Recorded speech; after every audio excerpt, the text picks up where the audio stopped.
Bon, pourquoi pas, mais il y a...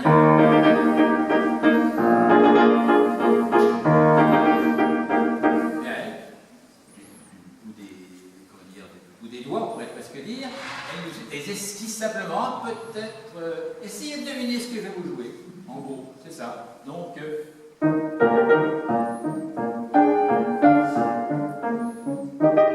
petite hésitation de ce ré bémol, qui fait diversion, comme ça. C'est classique, c'est pas révolutionnaire, mais il y a beaucoup d'humour et d'esprit.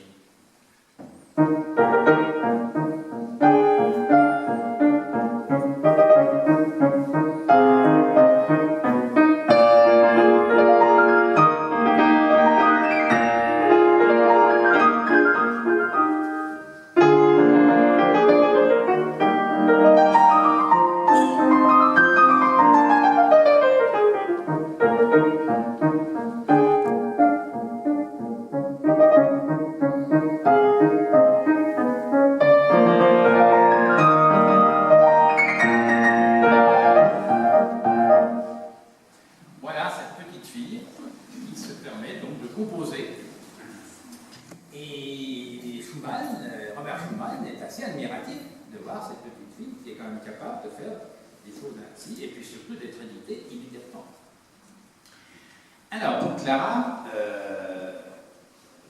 tout va s'enchaîner très vite, sous l'égide de l'amour de l'art et de la prestation publique, avec comme agent efficace et ambitieux le père, à l'aura gigantesque.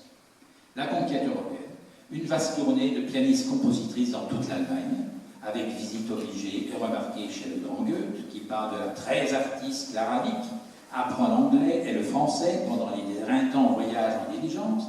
Vaste tournée qui aboutit à l'hôtel Bergère à Paris, décidément, tout près du conservatoire. On a l'impression que l'entrée, alors justement, dimanche, j'y étais, j'ai pris une photo, regardez, on dirait l'impression que l'entrée de l'hôtel n'a pas changé. C'est incroyable. C'est tout délabré, tout c'est... Voilà. Et donc, elle arrive tout près du conservatoire, 3 mois de concerts et de rencontres, Chopin, Mendelssohn, Paganini, des soirées de 18h à 1h du matin. Clara est encore allée au lit à 1h du matin, notre père. Elle n'a que 12 ans et prend cependant le temps d'admirer les éléphants du jardin des plantes et de faire une promenade à dos d'âne. Le choléra qui s'abat sur Paris écourte le séjour et sur le plan financier, c'est un fiasco. 1838, c'est le triomphe à Vienne. Elle a 19 ans et vient d'être nommée virtuose de la chambre de Sa Majesté l'Empereur d'Autriche, au même titre que Paganini. Commentaire.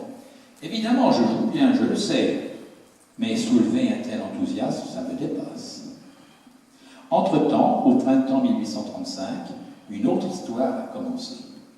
Alors qu'elle rentrait d'une tournée en Allemagne, une lettre de ce monsieur Schumann. L'éloignement n'est qu'une proximité étendue. Je vous parle chaque jour, plus bas encore que je le fais d'ordinaire, et je sais parfaitement que vous m'entendez. Et le 28 août, soyons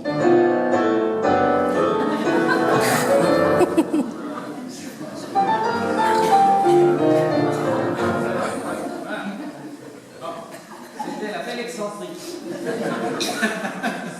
de Satie. C'est un humour à la Satie qui me convient tout à fait.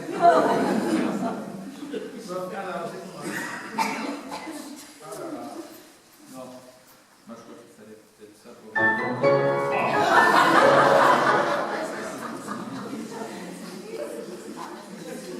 Voilà.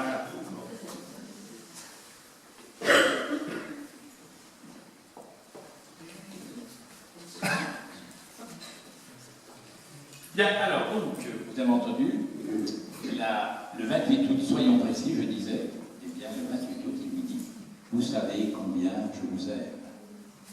Réponse de Clara.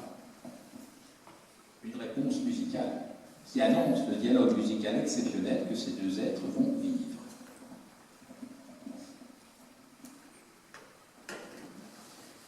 Alors, il s'agit d'un extrait d'une pièce d'opus 6. qui est l'intitule Nocturno. Vous allez comprendre pourquoi, car elle a entendu Chopin à Paris.